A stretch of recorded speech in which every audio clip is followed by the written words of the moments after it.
Hello students, तो बहुत बहुत स्वागत है आपका एजुकेशन के एक बेहतरीन प्लेटफॉर्म बिल्ड एजुकेशन में। तो बच्चों, इस वीडियो में हम लोग देखने वाले हैं हिंदी ग्रामर का एक बेहतरीन टॉपिक, समास। इसलिए आप लोग इस वीडियो को पूरा ज़रूर देखिएगा। आप किसी भी एग्जामिनेशन की तैयारी कर रहे हो, या आप प्रतियोगी परीक्षाओं की तैयारी कर रहे हो, या किसी भी प्रकार की बोर्ड एग्जामिनेशन की तैयारी कर रहे हो, अगर आप हिंदी में इंटरेस्ट रखते हो, यदि आप हिंदी में इंटरेस्ट रखते हो, फिर भी आपको इस टॉपिक को पढ़ना बहुत ज़रूरी है, समास। इससे पहले आप लोग कई बार इस टॉपिक को पढ़े होंगे, समझे भी होंगे, लेकिन मैं इस बार कुछ अलग तरीके से इस टॉपिक को क्लियर करने का कोशिश करूँगा। इसलिए चलिए वीडियो को स्टार्ट करते हैं। तो देखिए, इस वीडियो को मैं दो पार्टों में बना रहा हूँ। पहला फर्स्ट पार्ट और सेकेंड पार्ट। इस पार्ट में मैं समास क्या होता है, इनसे रिलेटेड काफ़ी टर्म्स होते हैं, उसको मैं क्लियर करूँगा, और उसके बाद इसके टाइप्स, और जहाँ तक हो पाएगा मैं उसके टाइप को डिफाइन भी करूँगा। और उसके जो नेक्स्ट लेक्चर लेकर आऊँगा, उसमें मैं इस चैप्टर को पूरा कंप्लीट करूँगा। तो देखिए, ये समास होता क्या है, ये समास होता क्या है। तो अगर मैं समास का शाब्दिक अर्थ देखता हूँ कि आखिर समास होता क्या है, तो समास संक्षिप्तीकरण को ही समास कहते हैं। किसको कहते हैं? संक्षिप्तीकरण। अगर मैं किसी शब्द को, अगर किसी वाक्य को मैं संक्षिप्त करके एक छोटा सा शब्द बना देता हूँ, तो वही संक्षिप्तीकरण होता है। संक्षिप्तीकरण को समास कहते हैं। अगर मैं शॉर्ट डिफिनेशन अगर इसका देना चाहता हूँ समास का, तो हम ये बोलेंगे कि संक्षिप्तीकरण को ही समास कहते हैं। आगे होगा, अगर दूसरे शब्दों में कहें, दूसरे शब्दों में समास संक्षेप करने की एक प्रक्रिया है। अगर हम किसी वाक्य को छोटा करके अगर एक शब्द बना देते हैं, ये जो प्रक्रिया होता है, इसे हम समास कहते हैं। अगर हम फिर से कहें इसका एक प्रॉपर डिफिनेशन क्या होगा, तो हम ये भी बोल सकते हैं कि दूसरे शब्दों में कहा जाए तो जहां कम से कम शब्दों में अधिक से अधिक, दूसरे शब्दों में कहा जाए तो जहां कम से कम शब्दों में अधिक अर्थ प्रकट हो या प्रकट किया जाए, वह समास कहलाता है। जहां जैसे हम बोलेंगे कि दशानंद, दशानंद ये एक छोटा सा शब्द है, लेकिन इससे जो अर्थ प्रकट होता है, तो 10 सिरों वाला क्या होता है? दशानन होता है। इसका मैं कई टाइप के डिफिनेशन लिख के लाया हूँ, तो यहाँ पर आपको प्रॉपर जो इसका कंसेप्ट है वो क्लियर समझ में आ जाएगा। तो देखिए, यहाँ पे एक और डिफिनेशन है। तो दो अथवा दो से अधिक शब्दों के मेल से बने एक स्वतंत्र शब्द को समास कहते हैं। और उदाहरण में अगर हम देखते हैं, तो यहाँ पे देखिए कि जैसे दया का सागर, दया का सागर, जिसके पास दया हो, और दया में भी काफ़ी बहुत ज़्यादा हो, दया जिसके हृदय में बहुत सारा दया हो, तो उसे हम बोलेंगे दया का सागर। अब ये शब्द को हम समासिक अगर संक्षिप्त में कर लिखें, तो क्या लिख सकते हैं? तो दया सागर, दया का सागर। इसे इसी प्रकार के जो उदाहरण होंगे, इसी प्रकार के जो प्रोसेस होंगे, वो हम समास में करेंगे। तो समास यहाँ से आपको क्लियर हो चुके होंगे कि समास आखिर होता क्या है। तो अगर देखेंगे तो समास संक्षिप्तीकरण को कहते हैं। शब्द का जो संक्षिप्तीकरण हम करते हैं, उसी को समास कहते हैं। आगे देखिए कि समास रचना में दो पद होते हैं। जो समास हम बनाते हैं, समासिक जो शब्द होते हैं, समासिक जो शब्द, समासिक प्रक्रिया के जो द्वारा प्राप्त जो शब्द होता है, उसे हम समासिक शब्द कहते हैं। समासिक शब्द होते हैं, उसमें दो पद होते हैं। कितने पद होते हैं? दो पद होते हैं। तो दो पद में से कौन कौन पद होते हैं? एक होते हैं पूर्व पद, और एक होता है उत्तर पद। पूर्व पद क्या होता है? पहले पद को पूर्व पद कहा जाता है, और दूसरे पद को उत्तर पद कहा जाता है। क्या होता है इसमें? समासिक शब्द में कितने? दो पद होते हैं। पूर्व पद को पहले पद को पूर्व पद, तथा बाद वाले पद को उत्तर पद कहा जाता है। इन दोनों में से जो नया शब्द बनता है, वो समस्त पद कहलाता है। समस्त पद जो होता है समास में, उसको हम दो भागों में बांटते हैं। पहला पूर्व पद और दूसरा उत्तर पद। जैसे देखिए, एग्जाम्पल के द्वारा हम समझेंगे तो काफ़ी क्लियर होगा। तो एग्जाम्पल में देखिए, यहाँ पे रसोई के लिए घर, रसोई के लिए घर। तो रसोई के लिए घर ये एक शब्द है, और इसका जो समासिक शब्द बनेगा वो होगा रसोई घर। हाथ के लिए करी, हाथ के लिए करी, तो क्या बनेगा समासिक शब्द? तो ये बन जाएगा हथकरी, हथकरी बनेगा। नील और कमल, नील और कमल, तो नील कमल। राजा का पुत्र, राजपुत्र। नेक्स्ट एग्जाम्पल है। और समास विग्रह क्या होता है? समास का जो समासिक शब्द जो बन जाता है, उसका हम फिर विग्रह करते हैं। तो समासिक शब्दों के बीच के संबंध को स्पष्ट करने को समास विग्रह करते हैं, कहते हैं। तो देखिए, विग्रह के बाद विग्रह के बाद समासिक शब्द गायब हो जाते हैं। जब हम विग्रह समासिक शब्द का जब विग्रह कर देते हैं तो समासिक शब्द जो संक्षिप्त करते हैं समासिक शब्द में, वो संक्षिप्तीकरण में जो शब्द या जो मात्रा जो प्रयुक्त होता है वो हट जाता है। यहीं पर ये लिखा गया है कि विग्रह के बाद समासिक शब्द गायब हो जाते हैं, अर्थात जब समस्त पद के सभी पद अलग अलग किए जाते हैं उसे समास विग्रह कहते हैं। समस्त पद में मैंने आपको बताया कि कितने पद होते हैं, दो पद, एक होता है पूर्व पद और एक होता है उत्तर पद। तो जब दोनों को अलग अलग कर दिया जाता है तो उसे समास विग्रह कहते हैं। इसका एग्जाम्पल देखिए कि जैसे माता पिता ये एक समासिक शब्द है, समस्त पद इसे हम बोलेंगे। ये क्या है? माता पिता, ये है समस्त पद। जब इसका हम समासिक विग्रह करेंगे तो ये क्या बनेगा? माता और पिता बनेगा। तो यहां से आप लोग समझिए कि समास क्या होता है। समास में जो समस्त पद बनते हैं उसमें कितने पद होते हैं, कितने पदों से मिलकर समास बनते हैं, समस्त पद को हम विग्रह कैसे करते हैं। अब चलेंगे इसके हम नहीं, यहाँ पे मैं आपको, काफी बच्चों का ये कमेंट होता है या उन्हें कंफ्यूजन होता है कि समास और संधि में सर अंतर क्या होता है, हम दोनों में कंफ्यूज हो जाते हैं। तो मैं दोनों में जो अंतर होता है उसको मैं यहाँ पे लाया हूँ, यहाँ पे मैं दोनों को क्लियर करता हूँ।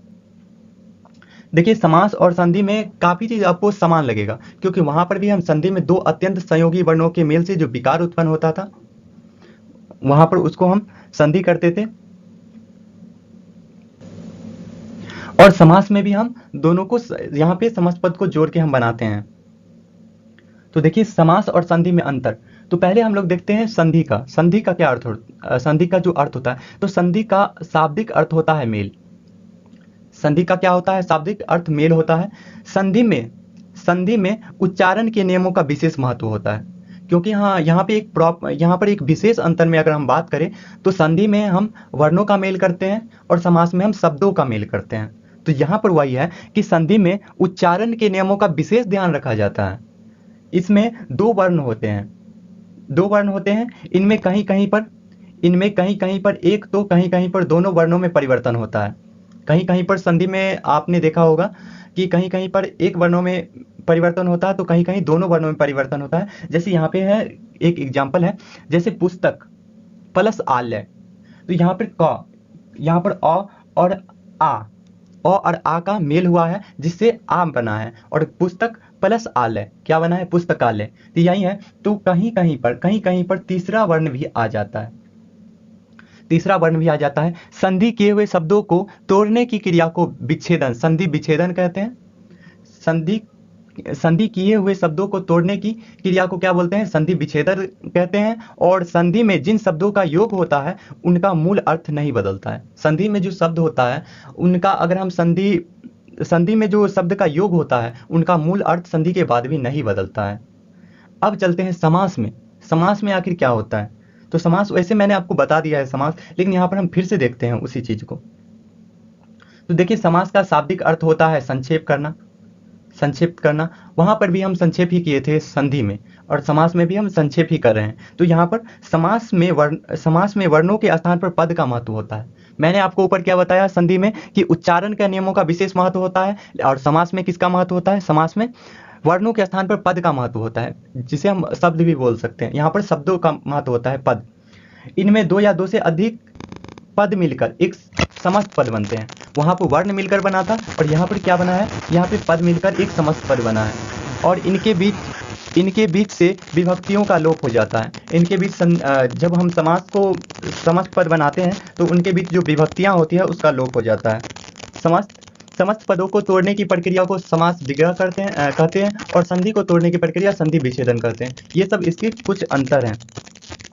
समास में बने हुए शब्दों के मूल अर्थ को परिवर्तन किया भी जा सकता है और परिवर्तन नहीं भी किया जा सकता है। जैसे देखिए, जैसे विषधर क्या होता है? विषधर, तो इसका हम विग्रह करेंगे तो क्या होगा? विष को धारण करने वाला, अर्थात शिव। यहाँ पर अर्थ परिवर्तन भी हो रहा है और नहीं भी हो रहा है, यही यहाँ पर ये लिखा हुआ है। यहाँ पर अर्थ, इसका एक विशेष अर्थ भी दे रहा है, जैसे विषधर, तो विष को जो धारण करता है उसे क्या बोलते हैं? विषधर। और इसका एक विशेष अर्थ निकल के आ रहा है कि विष को कौन धारण करते हैं? वो है शिव।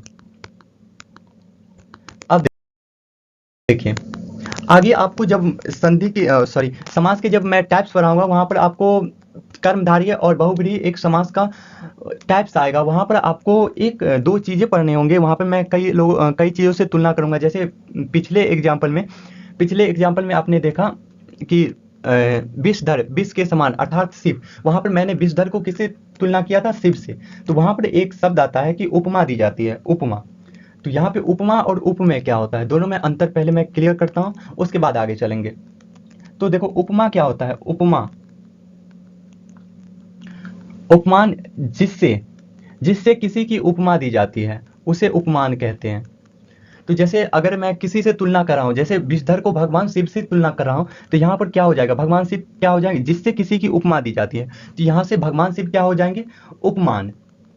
और उपमेय क्या होता है, जिसकी उपमा दी जाती है। यहाँ पे उल्टा हो गया है।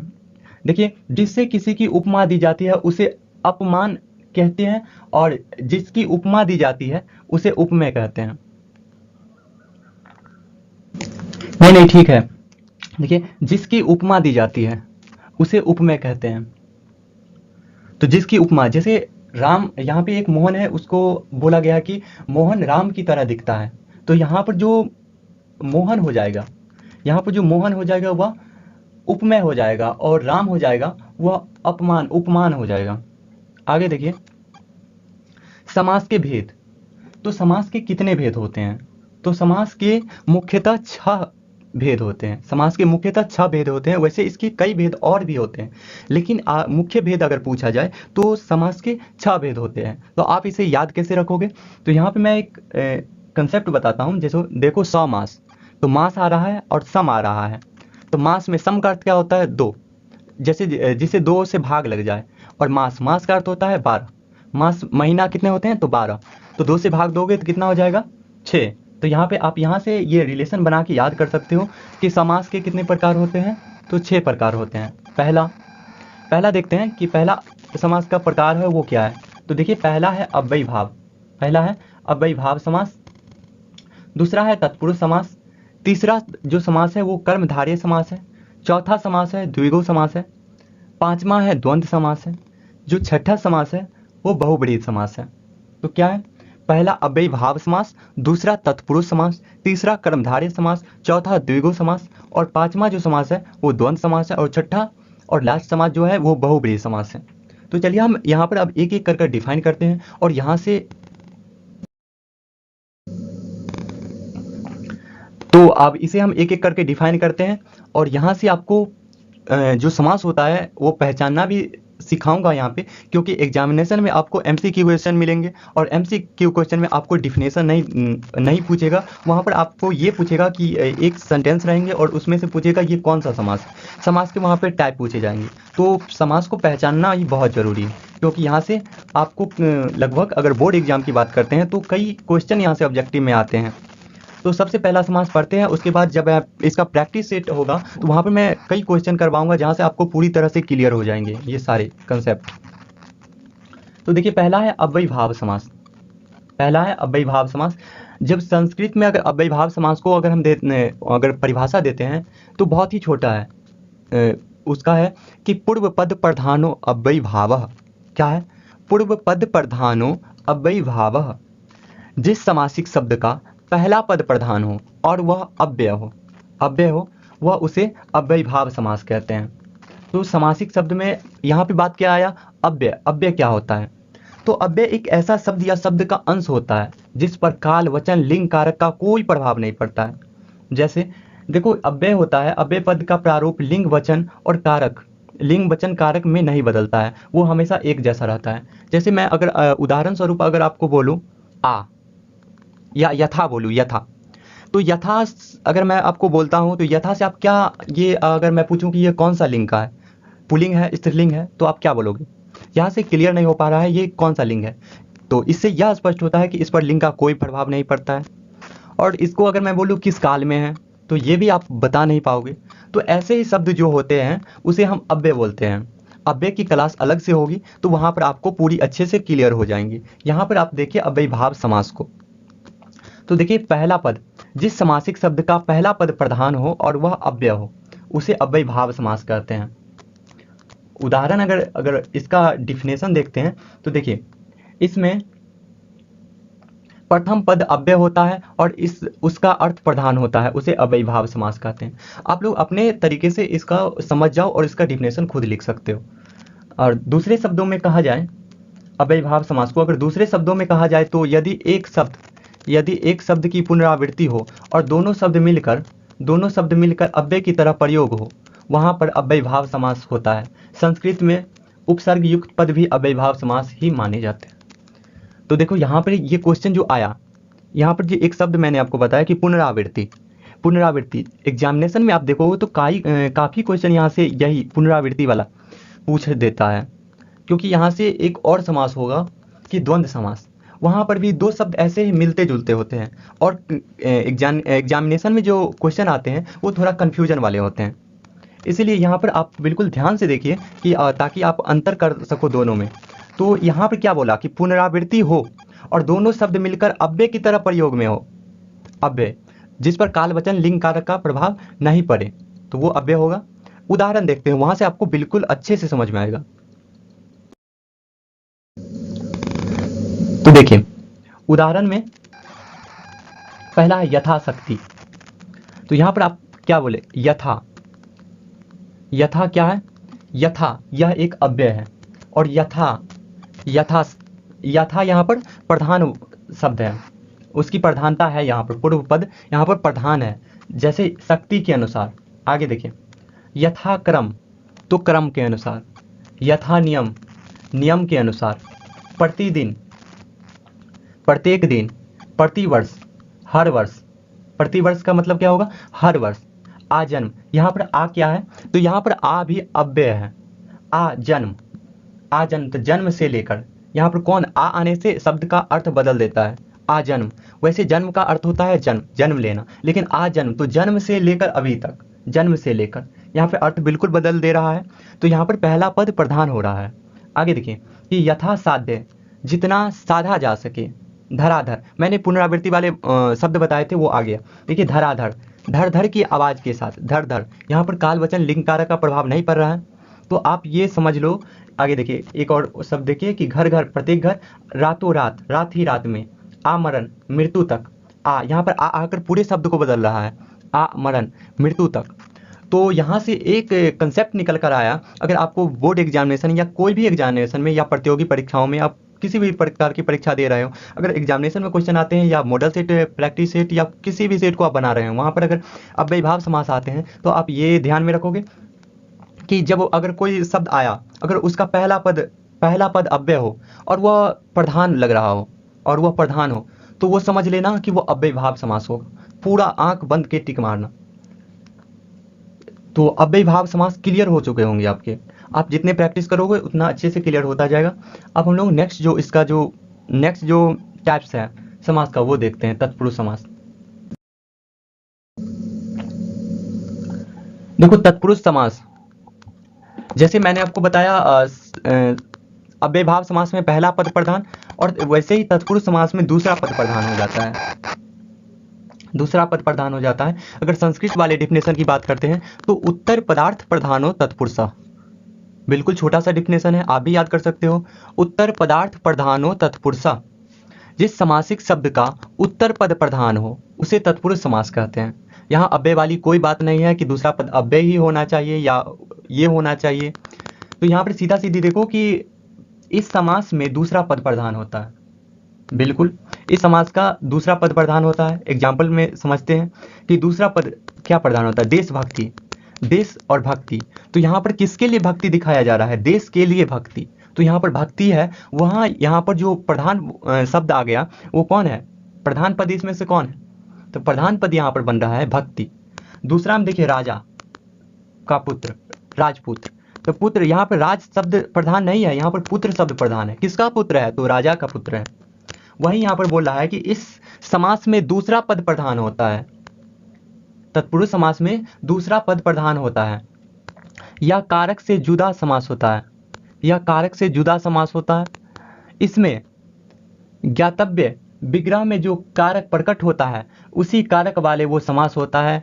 इसे बनाने में दो पदों के बीच कारक चिन्हों का लोप हो जाता है। देखो जब यहाँ पे बनाते हैं ये तत्पुरुष समास को, जो हम समस्त पद बनाते हैं वहाँ पर कारक चिन्हों का प्रयोग किया जाता है, और कारक चिन्हों का प्रयोग जिसमें अगर समस्त पद में उस कारक चिन्हों का प्रयोग जो होता रहता है वो लोप हो जाता है। जैसे राजा का पुत्र, तो कारक आपने पढ़ा होगा तो वहाँ पर देखे होगे कि काके की कहाँ पे आता है, तो कर्ता ने कर्म को करण से संप्रदान के लिए अपादान से अलग संबंध काके की रारेरी अधिकरण में पर संबोधन हे अरे भो, तो वहाँ काके की कहाँ पे आ रहा है, तो यहाँ पर समस्त पद जब हम बनाते हैं तो राजा का पुत्र, तो का लोप हो रहा है, तो वही यहाँ पे बता रहा है कि ये कारक चिन्हों का लोप हो जाता है इसमें। तो इसका प्रॉपर डिफिनेशन मैं छोटा सा बता रहा हूँ जिसे आप लोग याद कर लेना कि जिस समासिक शब्द का दूसरा पद प्रधान हो, या बोले तो उत्तर पद, दूसरा पद या उत्तर पद बोले, जिस समासिक शब्द का उत्तर पद प्रधान हो उसे हम तत्पुरुष समास कहते हैं। बिल्कुल छोटा सा डिफिनेशन है, एग्जाम्पल से समझते हैं कि जैसे राह खर्च, राह खर्च, जैसे यहाँ पर राह का कोई विशेष अर्थ नहीं आ रहा है, खर्च का आ रहा है, तो कहाँ के लिए खर्च, राह के लिए खर्च। जैसे हम कहीं जाते हैं तो राह में जो रास्ते में जो खर्च होता है उसे हम राह खर्च बोलते हैं, तो राह के लिए खर्च, राह खर्च। तुलसीदास कृत, तुलसी द्वारा कृत, तुलसी द्वारा जो कृति होती है, उनके द्वारा जो लिखी हुई बातें होती है, तो तुलसीदास कृत। राजा का महल, राजा का महल, किसका महल है, तो राजा का। महल यहाँ पर क्या है, राजा नहीं है, यहाँ पर महल का महत्व है। यहाँ पर किसका महत्व है, सारे शब्दों में आप देखना कि यहाँ पे जो उत्तर पद है, उत्तर पद उसका महत्व है। दूसरा पद जिसे हम बोलेंगे, कुमार किसका है, तो राजकुमार है। धर्म ग्रंथ, यहाँ पे रचना करने वाला, रचनाकार। सारे में देखोगे तो आप यहाँ से क्लियर होगा कि यहाँ पे उत्तर पद दूसरा पद प्रधान है। और तत्पुरुष समास, देखो तत्पुरुष समास के टाइप्स भी होते हैं। तत्पुरुष समास के बेसिकली 6 टाइप्स होते हैं, 6 भेद होते हैं तत्पुरुष समास के। वैसे तो तत्पुरुष समास के 8 भेद होते हैं, किंतु विग्रह करने की वजह से कर्ता और संबोधन 2 भेदों में लुप्त रखा गया है। वहां पे आपने पढ़ा होगा कि यहाँ पे क्या बोलते हैं, जब आपने विभक्ति पढ़ा होगा तो वहां पे देखोगे कि 8 विभक्तियां होती है, हिंदी में नहीं होती उतनी, तो वहां पे यहाँ पे 2 चीजों का लोप हो रहा है। जैसे वैसे तो तत्पुरुष समास लिखा है यहाँ पे, वैसे तो तत्पुरुष समास 8 भेद होते हैं, किंतु विग्रह करने की वजह से कर्ता और संबोधन 2 भेदों में लुप्त हो रखा गया है। इसलिए विभक्ति के लिए विभक्तियों के अनुसार तत्पुरुष समास को 6 भेद हैं। तो पहला क्या है, कर्मधारय। अगर आपको विभक्ति याद है तो इसका जो तत्पुरुष समास का जो भेद है वो भी याद हो जाएगा। पहले कर्ता छोड़ देना है, और कर्ता छोड़ देना है, और संबोधन को छोड़ देना है, और उसके बाद बाकी बचे 6 में तत्पुरुष लगा देना है। तो कितना है, देखिए, कर्म तत्पुरुष समास, करण तत्पुरुष समास, करण तत्पुरुष समास, संप्रदान तत्पुरुष समास, आपादान तत्पुरुष समास, संबंध तत्पुरुष समास, अधिकरण तत्पुरुष समास। तो ये 6 टाइप्स हैं तत्पुरुष समास के। तो बेसिकली ये 6 टाइप्स को हमको पढ़ना है, इससे क्वेश्चन आते हैं। सबसे ज़्यादा अगर क्वेश्चन बनते हैं, अधिकांश क्वेश्चन बनते हैं तो वो तत्पुरुष समास से ही बनते हैं एग्जामिनेशन में। अगर आप पिछले क्वेश्चन में अगर देखोगे, 12th का अगर देखते हो बिहार बोर्ड का, अगर यूपी बोर्ड में भी आप देखते हो तो काफ़ी क्वेश्चन बनते हैं इससे। तो इसे हम क्लियर करेंगे पूरी कंसेप्ट के साथ। यहाँ पे मैं कुछ ट्रिक भी आपको बताऊंगा जिससे आप बिल्कुल अंतर कर पाओ, और जो जितने एमसीक्यू क्वेश्चन अगर आते हैं तो उसमें आप बिल्कुल सही करेक्ट आंसर चुन के टिक मार सको। तो चलिए आज के इस लेक्चर को यहीं पर समाप्त करते हैं, क्योंकि थोड़ी थोड़ी करके अगर पढ़ते हैं तो हमें बातें बिल्कुल अच्छे से समझ में आएगी और चीज़ों को हम गहराई से समझकर सीख जाएंगे। थोड़ी देर से ही पढ़ना है, लेकिन बिल्कुल सही और सटीक पढ़ना है, और बिल्कुल एक बार जब याद हो जाएगा, आप समझ जाओगे, उसके बाद समाज से आप बिल्कुल भी सारे क्वेश्चन को कर लोगे। अगर आपके एग्जामिनेशन में कोई भी क्वेश्चन आते हैं तो आप बिल्कुल पहले खुश हो जाओगे कि यार समाज से आया क्वेश्चन, ये तो पूरी अच्छे से हम लोग कर लेंगे। तो चलिए इस वीडियो को समाप्त करते हैं। अगर आपको कोई डाउट हो तो आप लोग कमेंट बॉक्स में लिख दीजिएगा, मैं नेक्स्ट लेक्चर में उस कमेंट को पूरी करने का कोशिश करूँगा। तो चलिए बाय बाय, फिर मिलते हैं नेक्स्ट लेक्चर में।